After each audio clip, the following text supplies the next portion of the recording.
मक्का में मोहम्मद साहब का जन्म होता है। उनको हीरा नाम के गुफा में ज्ञान की प्राप्ति होती है। तो जब उनको ज्ञान की प्राप्ति हो जाती तो वो अपने बातों को लोगों तक पहुंचाना चाहते हैं। लेकिन होता क्या है कि समाज जो कि रूढ़िवादी है, जो कि एक बनी बनाई मान्यता को मान रही है, वो उनके धर्म को, उनकी बातों को नहीं स्वीकार करता है। तो इसलिए मोहम्मद साहब अपने जीवन के अंतिम क्षणों में 16 जुलाई 622 ईस्वी को मक्का से मदीना चले जाते हैं। जो मक्का से मदीना जाते हैं उसी को हिजरत कहा जाता है।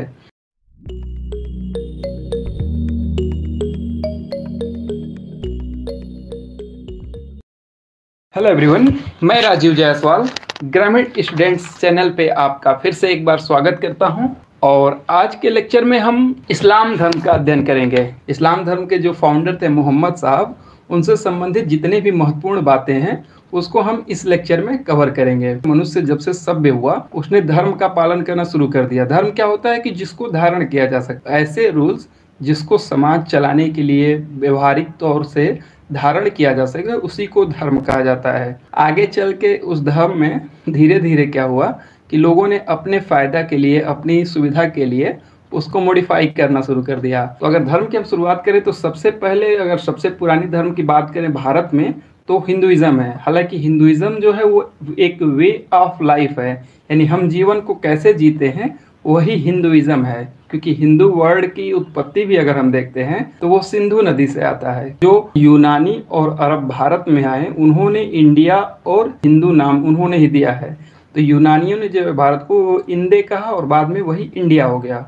लेकिन जो अरब आए, अरबों ने सिंधु नदी के नाम पे भारत देश को हिंदू कहना शुरू किया। और जो बाद में तुर्की या अन्य जो आक्रांता आए, उन्होंने उसी हिंदू को हिंदुस्तान कर दिया। तो इसी तरह जो हिंदू है वो एक धर्म नहीं, एक जो वे ऑफ लाइफ है, कल्चर है, वो हमारे धर्म का पार्ट हो गया। तो जो इंडियन सब कॉन्टिनेंट है उसमें पर्वत, पहाड़, नदियां इतनी डिवीजन कर देती हैं कि हर एरिया के लोग अपने अपनी सुविधा अनुसार अलग अलग धर्म को फॉलो करते हैं। इसलिए भारत के जो धार्मिक कंसेप्ट है उसमें सभी को समाहित करने के लिए वसुधैव कुटुंबकम का सिद्धांत लेके हम चलते हैं। तो हिंदुइज्म से हम जैसे ही आगे आते हैं तो एक नया रिलीजन जो पूरे वर्ल्ड को डोमिनेट करता है वो आता है ईसाई धर्म। ठीक है, ईसा मसीह का जन्म जो होता है वहीं से हमारी ईस्वी और सन गिनना शुरू होता है। क्योंकि ईसा मसीह के जो फॉलोअर्स थे, जो ईसाई थे, उन्होंने पूरी दुनिया पे शासन किया। तो अब उन्होंने डेट गिनना शुरू किया। उन्होंने ईसा मसीह के जन्म से ही गिनना शुरू किया।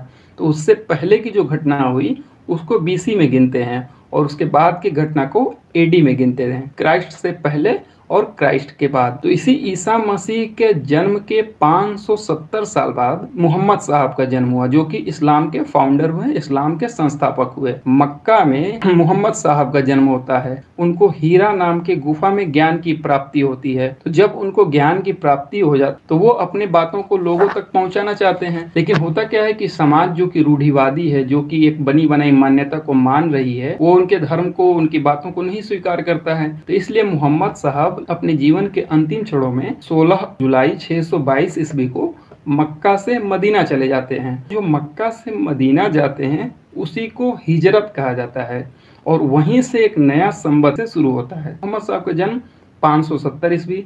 मोहम्मद साहब ने मक्का से जब मदीना गए तो उसको हिजरत कहते हैं और वो 16 जुलाई 622 ईस्वी को हुआ। मदीना का नाम यसरीब था, लेकिन मोहम्मद साहब वहाँ गए तो उसको मदीन उल नबी कहा गया और वही वर्ड आगे चल के मदीना हो गया। अब आता है कि मोहम्मद साहब के माता पिता कौन थे। तो मोहम्मद साहब के पिता का नाम अब्दुल्ला था और माता का नाम अमीना था। ठीक है, पिता का नाम अब्दुल्ला, माता का नाम अमीना। लेकिन इन दोनों की मृत्यु बचपन में ही हो गई थी। जब मोहम्मद साहब छोटे थे तभी हो गई। तो अगर हम बात करें गौतम बुद्ध की, तो उनकी भी माता की मृत्यु जब वो बुद्ध सिर्फ 8 दिन के थे तभी हो गई थी। बुद्ध की जो परवरिश हुई थी वो उनकी मौसी की थी गौतमी। मोहम्मद साहब की परवरिश की जिम्मेदारी अबू तालीम पे आया और उन्होंने ही मोहम्मद साहब का पालन पोषण किया। तो अभी जो मैंने फैक्ट बताया ये जनरल फैक्ट्स हैं, कहीं भी पूछे जाते हैं। अब एक किताब आता है जो कि आपसे पूछा जा सकता है, पुस्तक है नॉट ए मोहम्मदी। तो ये मोहम्मद साहब की जीवनी है जिसको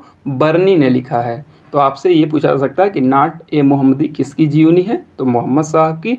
उसके राइटर कौन है। तो बर्नी है। बर्नी बहुत ही फेमस राइटर है। हालांकि बर्नी के बारे में ये कहा जाता है कि जब उसकी मृत्यु हुई तो उसकी आर्थिक स्थिति बहुत दयनीय थी। वह उसको मजदूरी करके अपना जीवन का अंतिम समय बिताना पड़ा।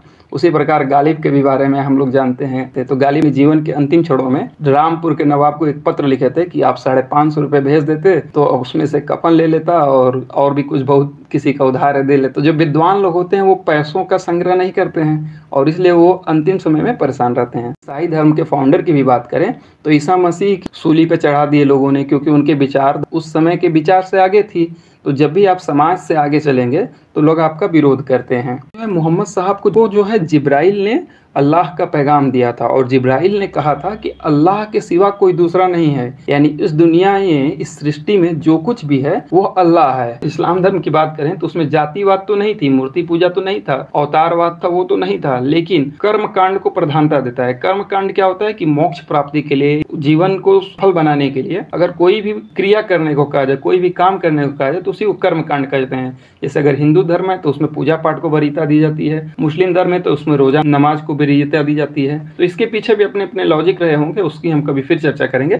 तो इस्लाम धर्म के बारे में ये जानिए कि ये अवतारवाद, मूर्ति पूजा और जो जातिवाद है इसका विरोध, जो इस्लाम धर्म है वो एकेश्वरवादी धर्म है, यानी वो एक ईश्वर की आराधना करता है, एक ईश्वर को मानता है। इवन बाद में चल के राजा राम मोहन राय ने भी जो ब्रह्म समाज की और आत्मीय सभा की स्थापना की थी, तो इनका भी उद्देश्य एकेश्वरवाद की ओर ही जाना था। मक्का और मदीना कहाँ है तो ये तो सबको पता होगा, सऊदी अरेबिया में है, ये जानना चाहिए। तो मोहम्मद साहब को बचपन का नाम कुछ और था, उनका बचपन का नाम था अल अमीन। तो मोहम्मद साहब के बचपन का नाम भी पूछा जा सकता है, अल अमीन है। इस्लाम धर्म 5 स्तंभों पर टिका हुआ है। पहला है कलमा, दूसरा है नमाज, तीसरा है ज़कात, चौथा है रोजा और 5वां है हज।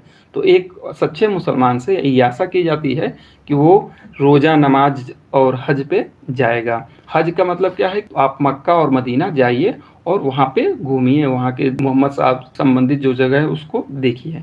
एक शब्द है उम्मत। तो उम्मत का मतलब है कि जो इस्लाम में आस्था रखने वाले प्रारंभिक संगठन बना उसको उम्मत कहते हैं, उम्मत। और अगर हम आपके नबी की बात करें, पैगंबर की बात करें, रसूल की बात करें तो इनके भी एक अर्थ होता है। तो नबी उसे कहते हैं जो सिद्ध पुरुष होता है। महावीर की बात करें तो जब उनको ज्ञान की प्राप्ति हो गई तो उसी महावीर को हम जिन्न कहते थे। जब गौतम को ज्ञान की प्राप्ति हो गई तो हम उनको बुद्ध कहते थे। तो उसी प्रकार जो जिस व्यक्ति को ज्ञान की प्राप्ति होती है, जो सिद्ध पुरुष होता है, उसको इस्लाम धर्म में नबी कहा गया है। रसूल क्या होता है, तो रसूल जो ईश्वर का दूत है, ईश्वर द्वारा जो भेजा गया व्यक्ति है उसको रसूल कहा जाता है। और पैगंबर क्या है, तो पैगंबर मतलब हो कि जो अंबर से पैगाम लेकर आए, यानी जो खुदा का पैगाम लेकर आए उसको पैगंबर कहा जाता है। जो इस्लाम धर्म है इसमें मोहम्मद साहब ने एक बहुत बढ़िया बात कही थी कि मरने से पहले मौत का मजा लियो, यानी जो व्यक्ति है उसको मृत्यु से पहले मौत का आनंद लेना चाहिए, उसको परेशान नहीं होना चाहिए, क्योंकि मरना तो निश्चित है। तो क्यों ना हम उसको सहज रूप में लें। जैसे अगर हिंदू धर्म के भी कंसेप्ट को देखें तो उसमें भी है कि अगर आदमी एक अच्छी उम्र के बाद डेथ करता है तो उसको बाजे गाजे के साथ उसकी अंतिम विदाई की जाती है। इवन बनारस जैसे जो शहर है वहाँ पे लोग मरने के लिए जाना चाहते हैं, क्योंकि अंतिम समय में ऐसा कहा जाता है कि वहाँ से मुक्ति हो जाती है। शरीयत क्या होता है, तो शरीयत में 4 कानून जुड़े होते हैं, वो है कुरान, हदीस, इज्मा और कयास। ये चारों को मिला के शरीयत बनता है, यानी जो बातें कुरान में लिखी गई हैं, जो बातें हदीस में लिखी गई हैं, जो आपके इज्मा में है और जो कयास में है। तो ये चारों क्या होते हैं, तो कुरान तो हो गया कि जो मोहम्मद साहब का अपना ज्ञान था वो कुरान हो गया। हदीस क्या है कि जो मोहम्मद साहब और उनके बाद के जो अनुयायी थे, जो पैगंबर हुए या जो खलीफा हुए, तो उन्होंने किस तरह का रहन सहन, किस तरह का आचरण किया, वो हदीस में संकलित है। और जो इज्मा है वो विद्वानों के बीच में आपसी जो सहमति है उसको इज्मा कहते हैं। और जो कयास है तो वो समरूपता के आधार, जो पहले नियम बनाए गए या जो उस तरह के सिचुएशंस में जो डिसीजंस लिए गए हैं उसी को आरोपित करना कयास कहलाता है।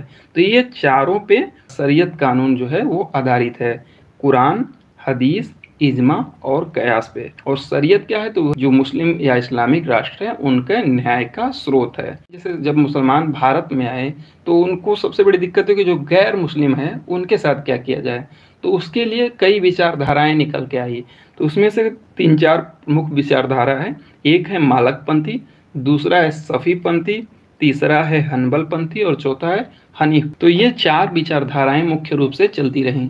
तो इस्लाम में हनीफ पंथी ये कहती है कि जो गैर मुसलमान है उसको भी इस्लामिक राज्य में रहने का हक है, लेकिन उसको जजिया देना पड़ेगा। तो इन 4 विचारधाराओं में से सिर्फ हनीफ पंथी संप्रदाय ही गैर मुसलमान को रहने की अनुमति देता है और बदले में जजिया की व्यवस्था करता है। जजिया कर होता है जो कि गैर मुस्लिम से लिया जाता है।